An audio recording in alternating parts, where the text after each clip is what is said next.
তো গাইস আজকে আমরা চলে গিয়েছিলাম কামরাঙ্গা খেতে আমার বন্ধু এজে ভাইকে নিয়ে। উপরে তাকাতে দেখি কামরাঙ্গাগুলো গাছে ঝুলে ডান্স করতেছে। এরপর দেরি না করে তাড়াতাড়ি একটি কোটা নিয়ে এসে কামরাঙ্গাগুলোকে খোঁচাতে শুরু করে দিলাম। তারপর পাঠিয়ে দিয়েছিলাম বন্ধুকে সাগরের পানি আনতে। তারপর কামরাঙ্গাগুলোকে একবার সাগরের পানিতে চুবিয়ে নিলাম। এরপর বন্ধু কামরাঙ্গাগুলোকে একটি কোদালের মাধ্যমে সার্জারি করা শুরু করে দিল।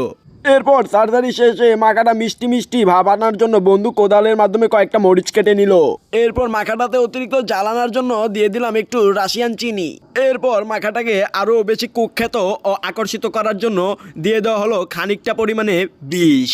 তারপর বিষ মেশানো কামরাঙ্গাগুলোকে আমরা মাখানো শুরু করে দিলাম। এদিকে বিষ মেশানো কামরাঙ্গাগুলোর দুর্গন্ধে আমাদের এক ডাইনোসর ভাইয়া হাজির হয়ে গেল। ভাইয়া এসে তার মুখে একটি কামরাঙ্গা গুঁজে নিল। কামরাঙ্গা খাওয়া মাত্রই সে পুরো পিনিকে চলে গেল। এদিকে আমার বেবি ডলটা কামরাঙ্গাকে নেটওয়ার্কের বাইরে চলে গেছে। এদিকে বন্ধুর খাওয়ার রিয়াকশনটা ছিল পুরোই অসাম। বিষ মেশানো কামরাঙ্গার রসকে বন্ধু এখন বাথরুমে কনসার্ট করার জন্য একদম রেডি। এরপর এক্সের সাথে কাটানো স্মৃতিগুলো মনে করে আমিও একটু বিষ মেশানো কামরাঙ্গার রস খেয়ে নিলাম। পরিশেষে বিষ মেশানো কামরাঙ্গার রসটা কাকে খাওয়াতে চান তাকে মেনশন দিয়ে দৌড় দিন।